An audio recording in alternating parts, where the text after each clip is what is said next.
Hello and welcome to episode 5 of the Andalusia Knits podcast. I'm Jordan, and this is the series on my YouTube channel where I take you through what I am currently knitting on, what I've finished up recently, and any designs and plans that I have for future projects. And I got a little bit of all of that for y'all today, so it's a packed show. It's going to be exciting to talk about all this stuff. And so, if you are a returning viewer, welcome back. Thanks for tuning in again. And if you're a new viewer, welcome aboard. It's great to have you. I'm always looking to find new eyes to watch this podcast. And if this is something that seems interesting to you, then go ahead and give this video a like and subscribe to the channel because I produce these podcasts every other week. And then on the weeks where I'm not doing the podcast episodes, it's sort of just like a dealer's choice of random knitting videos. And sometimes I do tutorials, and other times, like last week, I do more long form videos. So, for example, the most recent video I published was me confessing all of my knitting sins and my knitting fails. So, if you would like a little change of pace from what you're going to see today and watch me describe some of the worst things I've ever knit in my life, go give that video a watch. But yeah, let's get started. I'm excited to get this episode on the road, so here we go. Okay, so first up today, I actually have a finished object to show you. And this is one that I finished up pretty shortly after I recorded the last episode. And that is the baby blanket that I have been knitting for my cousins-in-law for their baby shower. And it is kind of surreal. I cannot believe that I managed to knit this giant thing in the span of it took me 2 weeks and a couple days to do this thing. And I'm going to unfold it here. I'm not entirely sure I'm going to be able to get all of this into frame. And yeah, okay, so it doesn't look like, let's see if I can zigzag my way up this so you can get a view of the entire thing. But it's got this little border around the edge. And then in the center, it is just one giant log cabin knitting square. And I really love this thing. Like I said, I cannot believe I managed to churn this out in 2 weeks. Because, I mean, it is knit in chunky weight yarn, so, it does go a lot faster than projects that I normally knit, because normally I'm knitting somewhere in, the sport weight, DK, fingering weight world. So that did help, but, I just couldn't believe that I had the fortitude to sit down and do this so quickly, because it is just, garter stitch row after garter stitch row. It's all garter stitch. Like I mentioned, it's a log cabin knitting blanket. So basically, you're knitting a spiral of squares and rectangles. And so I started in the middle with this green square, and then you just turn and pick up stitches along the edges of the squares that you've already knit, and they just kind of spiral out, and they get bigger and bigger until you get to the size of blanket you want. And it was just so much fun. It was very addictive, especially at the beginning when the squares that you're knitting are teeny tiny and you can do several of them in one go. Then by the time you get to the end of the blanket, especially these border strips, even though they're only 6 rows tall, it would just take so long and be so tedious to do those because it's just all knit stitch, knit stitch, knit stitch over and over and over again. But yeah, this has been a lot of fun. I'm absolutely going to knit another one of these in the near future, probably before the year is out, either for myself or as a gift for someone else. I don't really there's not any more baby blankets or baby shower gifts that I need to prepare in the near future. But I think this would also be really cute as just a throw blanket that you put on the back of a chair or the back of the sofa or something. I think that could be really cute too. The downfall, the one thing that I don't like about this is on the wrong side, and that is that it would be kind of difficult to use this as a traditional blanket that I particularly wouldn't want to wear this or use this as a traditional blanket on my body, because the whenever you're picking up the stitches along the edges of the squares to knit the new squares, you get these really thick ridges on the wrong side of the work. And I know part of that it has to do with the fact that this is chunky weight yarn, and if you did this in a smaller yarn, those ridges wouldn't be as apparent. But I don't think that there's any way really to eliminate those ridges entirely and keep it so that like the joins on the right side are really clean and nice and neat and meet right at the edges. I think that's just like the nature of like doing business, just the nature of picking up the stitches is that they're going to want to create these ridges on the wrong side. And so, yeah, like this is probably better as a baby blanket where you're like laying it down in the floor for the kid to play on, or like I said, like a blanket where you're like tossing it over a piece of furniture, because I think that those ridges would just be a little bit too annoying for me. And I don't know if you noticed on the wrong side of the work, I have woven in all of these ends at this point, but I've kind of like trimmed them long. They're not super duper cropped at this point. And that is mostly a force of habit. Because normally I do that, weave the ends in but leave them a little long before I block the work. And that is because like in animal fibers, the fabric is, as you when you wash it, it's going to like grow and things are going to sort of like wiggle into their final resting place a little bit. And so if you weave in the ends and then trim them really super duper short, there's the chance that they're going to like unravel like from a couple of the duplicate stitches where you've woven them in, and so you're going to have to like deal with getting that back in again. And so if you leave them a little bit long and then block it and then trim the ends after you block it, you don't run into that problem. But considering that this is acrylic yarn, it is very highly unlikely that this fabric is going to substantially change when I wash it. So I don't think that is going to be an issue. Like I could have trimmed them closer than they are right now. But I was also a little worried, and I don't know if anyone has any thoughts about weaving in the ends of a baby blanket. I didn't know, like, since it's going to be for a baby, like, should I, like, knot these ends? Should I, like, make them a little bit more reinforced?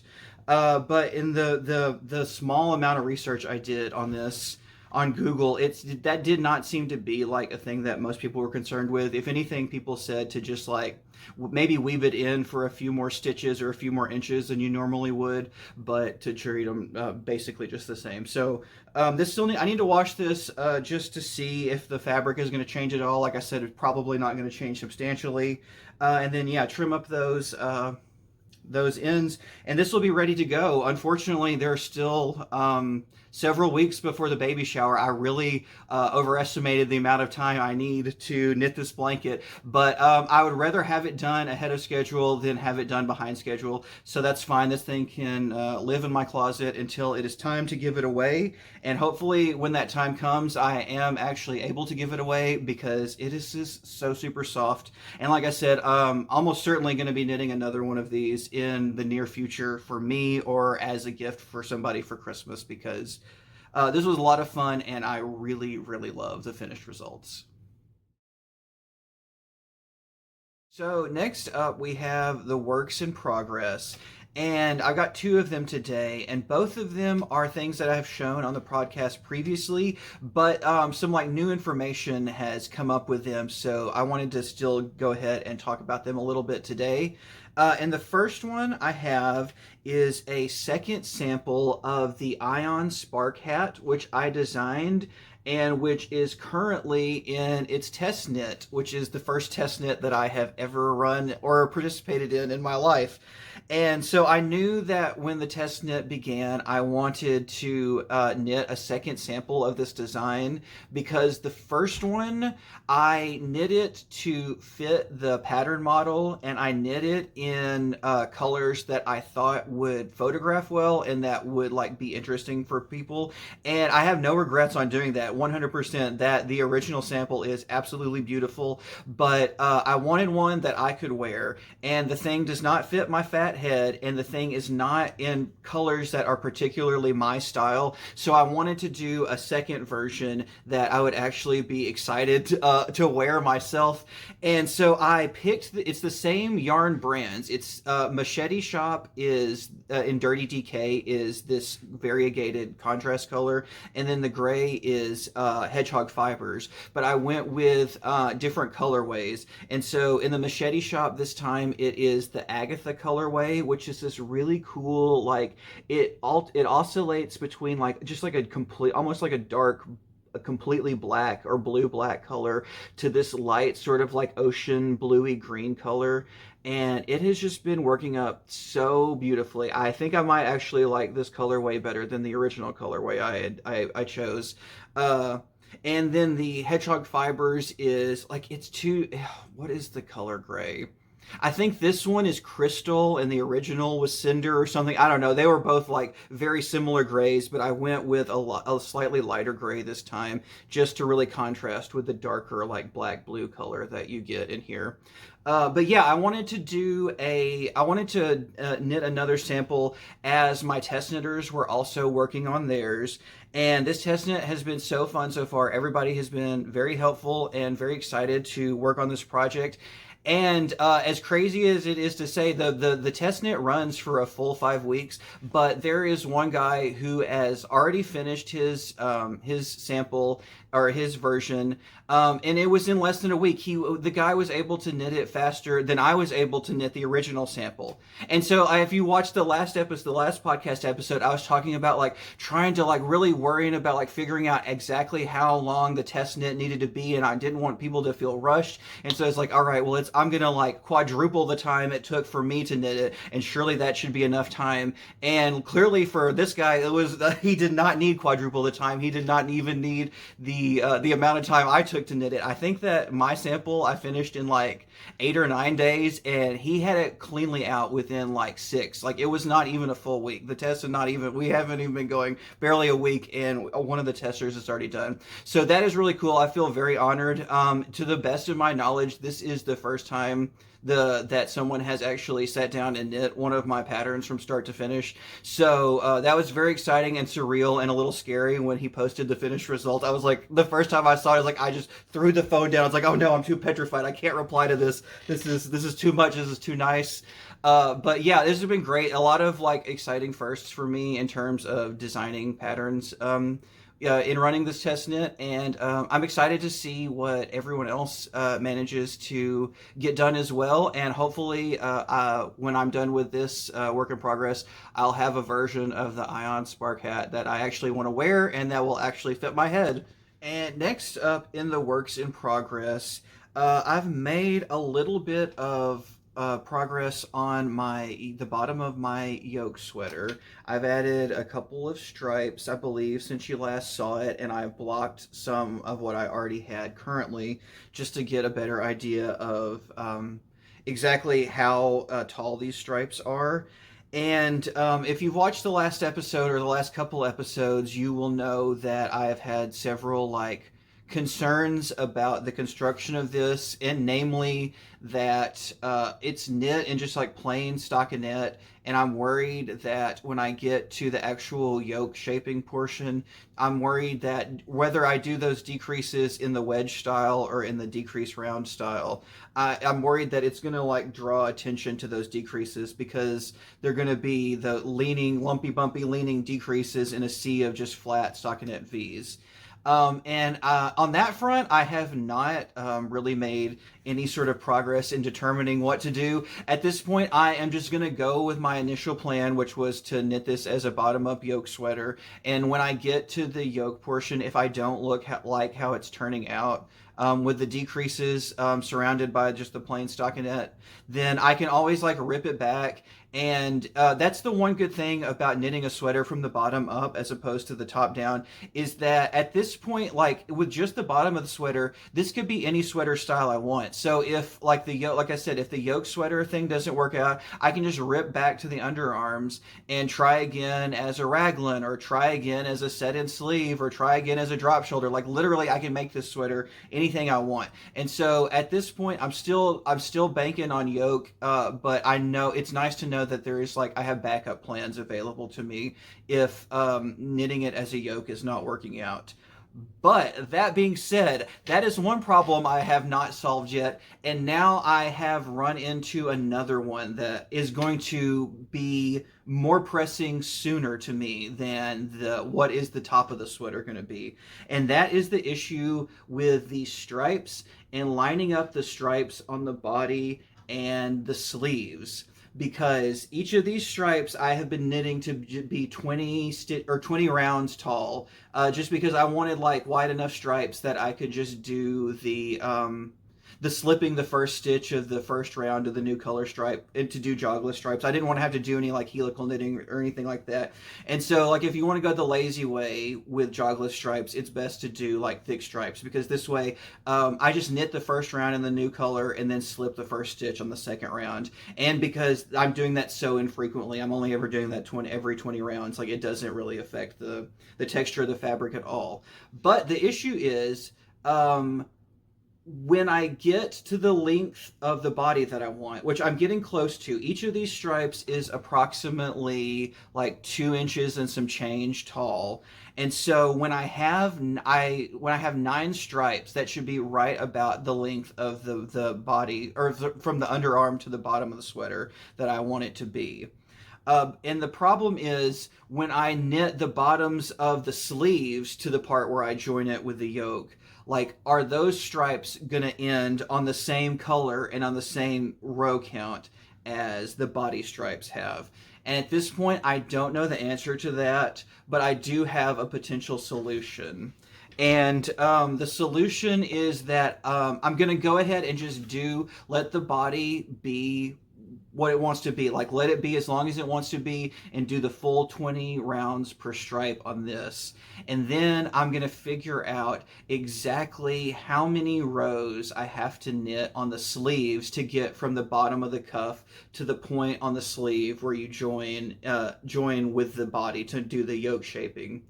And if it doesn't turn out to be a nice even number where the correct color and the correct round count works out, I'm gonna have to go back and like fudge the numbers on the arm sleeves. And so instead of doing like 20 rounds per stripe, I might have to do like 19 rounds or 18 rounds on certain stripes, just so that when I get to the point where it's time to join everything in the round, we're all on the correct or all on the same color. And I think that's going to be okay because the stitch definition. This is Brooklyn Tweed Loft, so it is a very very super duper woolen spun yarn.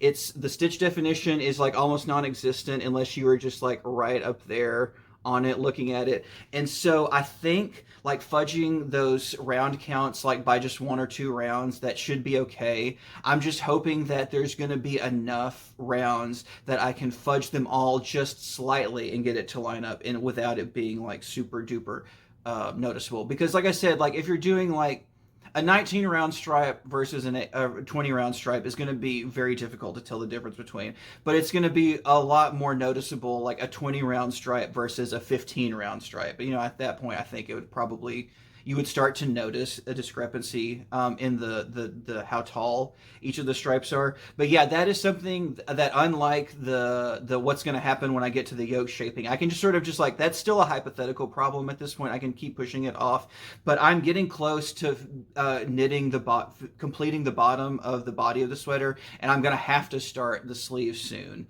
Hopefully by the next podcast I will have this body finished, the bottom part finished, and I will have moved on to the sleeves. But at that point, like I said, I'm going to need to know before I begin the sleeves exactly how many rows the sleeves are going to be to get to the underarm, and then how much I'm going to have to fudge those stripes so that when everything is at the underarm and it's time to join for the yoke shaping, I have the correct stripe width and I have the correct stripe color for both sleeves and for the body of the yoke sweater. And so that was a lot of rambling for a very minor problem that I'm sure, like when I work out the math, it's going to be just fine. It's not going to be as big a deal as I think it is. But yeah, that was one of those things, like it just did not cross my mind. And then I was just like laying in bed one night and my eyes just popped open, like thinking about like this new problem that I had not considered until that very moment. But like I said, I think it'll be okay because as long as there are enough stripes in the sleeves where I can like fudge by like one round a piece or whatever, that'll be just fine. So it'll be okay, but this is definitely a problem I'm gonna have to come up with a solution for and address before I get to the actual yoke shaping itself. But that's my progress on the yoke body right now. Like I said, I hopefully will have the body done to the underarm by the time the next episode rolls around and I have begun work on the sleeves. But we will see. That remains to be seen.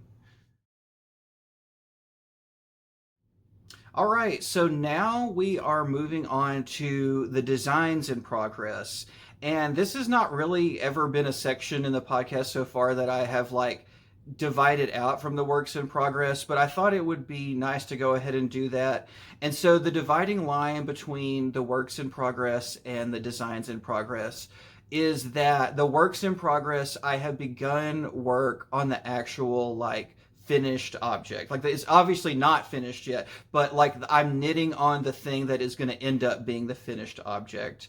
Whereas the designs in progress, I'm going to make this section be the things where I don't have like the project on the needles yet. I'm still in the design phase. I'm still in the swatching phase. And so I've got one of those for you this week. And last week, if you saw the acquisition section, I picked up some Acadia yarn from the Fiber Company in this beautiful like fall color theme. And I knew immediately that I wanted all of these colors and I wanted a project with all of them in there. But I didn't really have any good ideas beyond like this vague notion of creating a fall themed shawl. And so that's where I left you last time. And since then, I haven't started working with these colors yet, but I have started doing some swatches for the techniques that I want to use in this fall themed shawl. And so I'm going to put these down and pick up the swatches and show you what I've been working on there. And so basically, what I've wanted, I got this idea probably about a week ago for a shawl where you have these vertical zigzag stripes, which is anybody like surprised at this point that I'm creating a design that involves zigzags? Because while it was completely unintentional, every single thing I have designed this year has involved some form of zigzagging lines. Not always in the exact same way, but zigzags have shown up in every single design of mine so far this year. And it's looking like this one is not going to be an exception to that.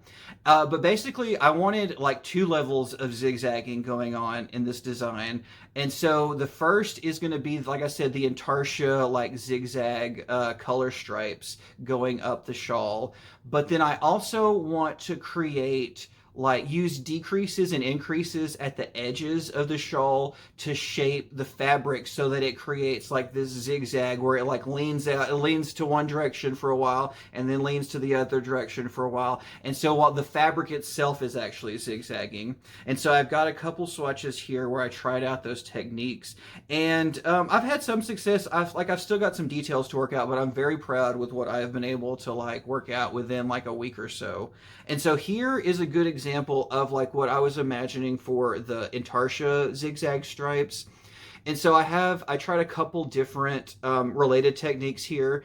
And so at the bottom here where you have the more gently sloping lines, that is where I have changed colors every 2 rows. So I would shift the colors to the left or the right on the right side rows and then leave them just where they are on the wrong side rows. And then up at the top where the more dramatic leans, that is where I started trying to shift the colors every single row. So both on the right side rows and the wrong side rows.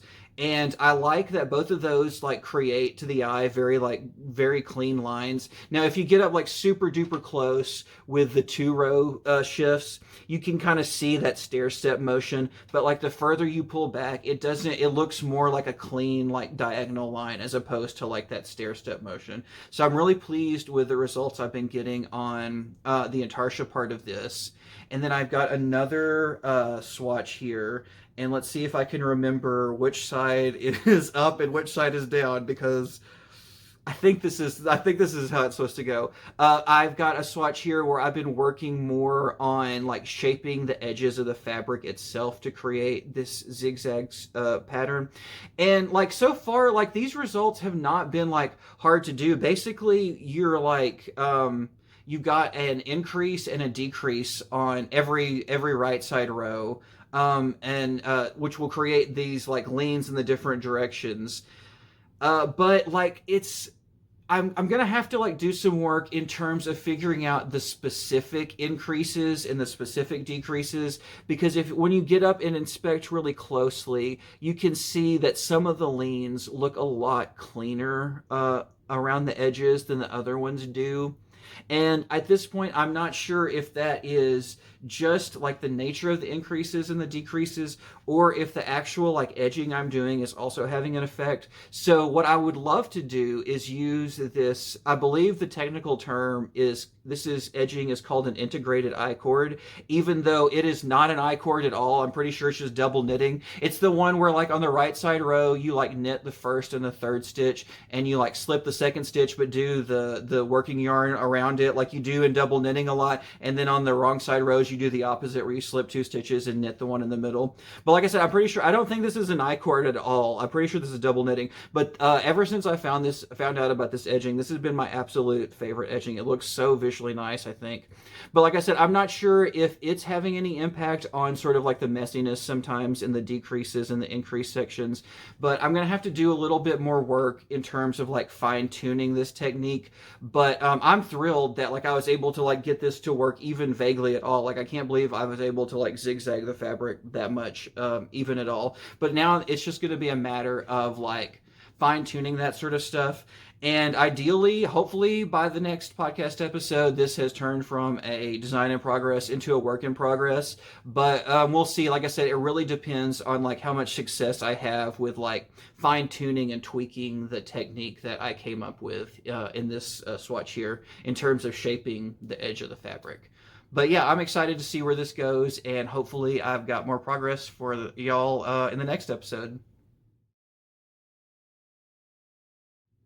Okay, so now we are moving into acquisitions, and I've got quite a few of them this week. So I find that when I buy yarn, like I am not a person who is like constantly buying a little bit of yarn all the time. I am someone who rarely buys yarn, and then when I do, buy a bunch at once. And so that is sort of what has happened in this acquisition section today. This is all Knitpicks. Knitpicks, if you're in the United States, Knitpicks had their Labor Day sale last weekend where everything on the site was like 20% off, including stuff that was already on sale. And obviously, I had to like pour through every single thing to make sure that I did not miss anything that was going to go to good use for me. And thankfully, I did buy a bunch of yarn, but I bought things that like I've already got like ideas for like ideas about what I want to do with the yarn, like percolating in my mind. And so I thought I would go through some of those now. And so the first thing that I bought was a sweater's quantity of this high desert sport weight yarn in bandana. And looking at the camera right now, this is not even remotely close to the shade that I'm seeing in real life. Like on camera, this looks a lot more bright and vibrant blue. It's a beautiful color blue, but it is not at all realistic to the shade of blue that it is in real life. It's a lot more dusty and muted. But I'm a big sucker for blue. Blue and green, those are like my two colors that I love knitting with. I love wearing. And so I got a sweater's quantity of this blue in mind. And when I bought it, I had in mind I would like to knit some sort of textured sweater. Maybe not necessarily a full-blown cable sweater, as I have not done that ever before in my life. I don't know that I want to go full-blown cables for this, but I would like to do some sort of like knit purl textured sweater, because that is also something I've never done. All of my other sweaters are just in plain stockinette or in stranded color work. And so, yeah, like textured sweater, that's something I can wrap my head around, because like I have experience, unlike cables, I have experience with texture patterns like in other contexts at this point. So it wouldn't be like something completely new to me. And as I was having this thought about designing a textured sweater, I was like starting to think about like all of the other like accessories that I could design to go with this sweater. And it's at this point like it has sort of morphed into one of these like Roxanne Richardson style long-term projects. So I don't know if any of you are familiar with the knitting YouTuber Roxanne Richardson, but a few years back she had a like multi-year long-term project that she had where she knit a sweater from every decade from, I want to say like, it was like the 1900s to the 2000s, something like like 10 sweaters like across 100 years. Um, of history. And while I don't want to do that, I really like this idea of like having some sort of like long-term knitting project, something that is even more like long-term than like a New Year's resolution, like something that I would not be able to like reasonably even accomplish in a single year. And so I started thinking about like what kind of long-term project would be fun for me to try. And right now my idea is my long-term project, I would like to design and knit an entire like knitwear set. So like a sweater, a hat, socks, gloves, and like a sweater or a scarf or a cowl, something to go around the neck. So like a 5-piece like men's knitwear set that all has some sort of like running theme within it. And at this point, I have not gotten any farther than that sort of idea, that basic idea of like 5 different pieces that all go together. But that is my thought right now. And so I'm thinking, that's the thing, like, I don't want it to be, like, super duper, like, matchy-matchy, like, in terms of colors. So, like, I'm gonna have to introduce more than just this particular shade of blue. But I would like to like sit down and maybe do some brainstorming and do some like writing down of my thoughts before I just like go out and start buying even more yarn in colors that I think will go well with this. But like I said, so it's still just a very baby idea in my mind at this point. But I know for sure that this particular blue is going to be part of it, and in particular, I want to knit a sweater out of this blue. But beyond that, I don't have a ton of ideas. I was trying to think of like color schemes, like what other colors go good with blue. And my thought at first was like almost like a leather brown, some sort of brown, which is not necessarily the first color that I think of when I think of blue, but there's just something about like a nice like natural leather brown that I think would look really nice with this shade of blue. And like I said, it's on camera, this does not look true to life at all, so I don't know if a nice leather brown would look nice with this like neon blue that you're seeing, but the dusty like sort of gentler blue that I'm seeing in real life, like I think a brown would go really nice with that. But this is, once again, this is just me sort of like thinking out loud at this point and brainstorming. I need to really like sit down and like take a look at like maybe some other designers who have done something similar and designed like an entire knitwear set that's sort of like based around a single theme or a single color theme, something like that. But yeah, so that is my plan. It's probably not going to happen anytime soon, especially if I'm trying to like design an entire knitwear, another like 4 or 5 pieces around this sweater that I'm going to make. But yeah, right now, loving this yarn and excited to get to use it. But that is going to be a sweater at some point from this high desert sport weight that I got. Oh, I forgot the color is bandana on this one. It's a great blue. But yeah, so we'll see what happens with this in the future. So now next up in the acquisition section is another knit picks that I got during their Labor Day sale. But this is an unusual one for me because I bought acrylic yarn and as opposed to some sort of animal fiber, which is normally what I would like to work with. But you know, I showed you that baby blanket earlier, and if you saw the last podcast episode, I really like ranted and raved about like how much fun that was and how infrequently I knit home goods and how that maybe is something that I might want to try more of. And so I thought that this would be a great opportunity to do that. And so I bought a couple of sets of Knit Picks', what's the name of this? Brava Baby, which is their DK acrylic low pill yarn. And like I said, I got a couple kits that came with different colors in them. And so this was like the blue theme that I got from them. And then I also got another one that is more on the green side. There's still some like blue in it, but it's definitely more of like a green blue as opposed to the first set. But at this point, what I would like to do, at least with one of these sets, is to knit some sort of pillow or pillowcase. I haven't run into a ton of people who do like pillow knitting, but I know that is a thing. And it's something that I think would be like I would enjoy having more pillows, and like pillows are a gift that I feel are an easier sell to non-knitters than maybe some other knitwear is, because like with a pillow you don't have to, you're not like worrying about like how you're going to launder it as much, and it's something that like everybody uses. Like not everybody is going to like have use for a knit hat or a knit scarf or even like a knit sweater or a pair of socks or something, but like the number of people in the world who use and enjoy pillows is going to be greater than the number of people in the world who use and enjoy like knit clothing. I think, at least that's in my mind, that's my rationale for why I want to try knitting some pillows.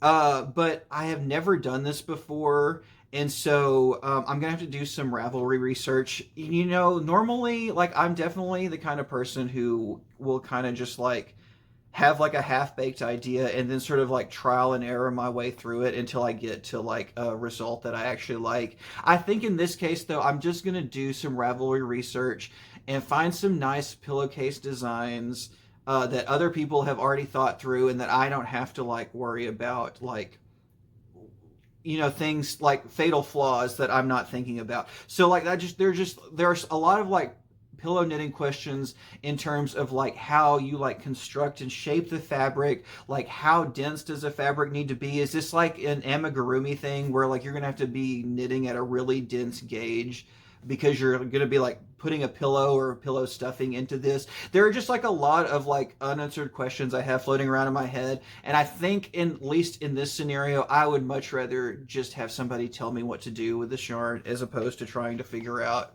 on the first try without any experience what I need to do to make a pillow. So if you got any like DK weight pillowcase patterns that you like, definitely leave them in the comments. Like I said, I'm going to have to do some Ravelry research and find some pillow designs that I like. But hopefully, you know, each one of these is like, I think it's like 100 grams of yarn. And so hopefully between the three in each of the sets, like I'll be able to like knit a nice little, just like, I'm just like envisioning like just like a little throw pillow sized pillow for the couch or something. But yeah, we'll see how that goes. And I'm, like I said, acrylic is usually not my yarn of choice. And once again, I am pleasantly surprised by how nice this feels. I don't know if like acrylic in general has just gotten better in the years since I used it a lot, or if it's specifically this low pill acrylic that it feels so nice and soft. But yeah, I can't believe this is going to be low pill as soft as it feels, because if this was like animal fiber, if this was like sheep's wool and it felt this soft, I'm like, oh no, I'm going to look at this wrong and it's going to start making fuzz balls. But we'll see how this goes. I'm excited to give it a try, and I'm excited to knit a couple pillows with this and see how that process goes as well. And maybe, who knows, maybe I'll be designing pillows by this time next year. But I'm going to start with just a couple already pre-made patterns and see how I feel about it and go from there. All right, so last up in the acquisitions, I have one more thing from the Knitpick sale, and that is some of their variegated Swish Pops yarn, which is a DK superwash they make, as well as some of their plain, just regular Swish superwash DK as a contrast color. And what I have in mind for this is to do something similar to what I did with the Ion Spark hat. And let me show you, or specifically what I did at the crown. So the crown of the hat, of this hat, has these zigzag decrease lines. And what I want to do is use two color traveling twisted stitch to continue those zigzag lines down the body of the hat. So the problem is, you know, with the decrease stitches, you can make them zigzag, but you're like losing stitches every round because of the doing the decreases. But with traveling twisted stitch, I can still get those leaning lines, but keep the stitch count consistent for the main circumference, for the main body of the hat. And I'm interested to try this yarn because while it is variegated, I don't think this is probably hand dyed, because it's not advertised as it being hand dyed on the label, and that seems like something that they would like advertise it as if that was actually the case. So I'm interested to see like if machine dyed variegated yarns will behave as nicely as the hand dyed variegated did for the crown of this hat. And so let me just show you once again, like one of the problems that you get with variegated yarns is that there's just so many color changes going on that everything sort of gets muddy. It's very difficult to have any sort of clarity in variegated yarns, but the fact that this is in reverse stockinette and those decreased lines are raised above the surface of the reverse stockinette purl bumps really like helps to make those color changes less muddy, and the fact that the knit stitches in the seas of pearls are sort of like isolating some of these colors. It makes them easier to see as well. And I want to see if that is still going to be the case in this presumably machine dyed variegated yarn. And so I haven't actually even opened it up to see like what it looks like in the skein. But honestly, I love these colors. It's not bad colors. Like the only thing that gave me pause when I was buying this yarn is the fact that like most of the Knit Picks yarn images they have on their website, they have like a stockinette swatch sample knit up with this. And I just, whatever the particular width, I don't know what's going on, but like the samples for these variegated yarns, the swatches are so dark-sided. Like the geometry in them just looks evil. It looks intentional and it looks evil. Like it looks like an alien race that hates humans is trying to communicate with us. And let me show you what I'm talking about. I know this sounds crazy, but I'll put on screen like one of these images of swatches they use. And like, I can't believe that they would like put that on the website. Like that is like the advertisement for this colorway.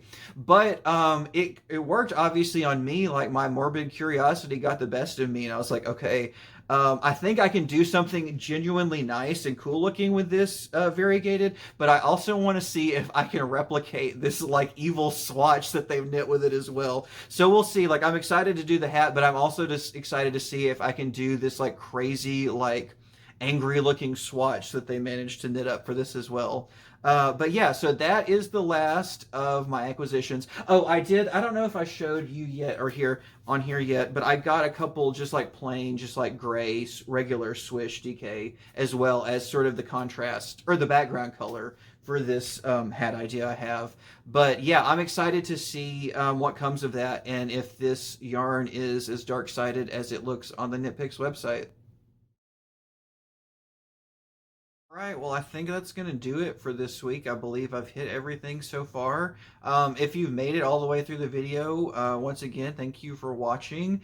If this is a video you enjoy and you want to see more videos like this, then go ahead and definitely subscribe to the channel and give this one a like so that I know it's something you want to see more of. And I will be back next week with some sort of non-podcast video. I'm not entirely sure at this point what that's going to be. And then 2 weeks, I'll be back with episode 6 of the podcast to show you more progress. So thanks for watching once again, and have a great day, and I'll see you in the next video. Bye.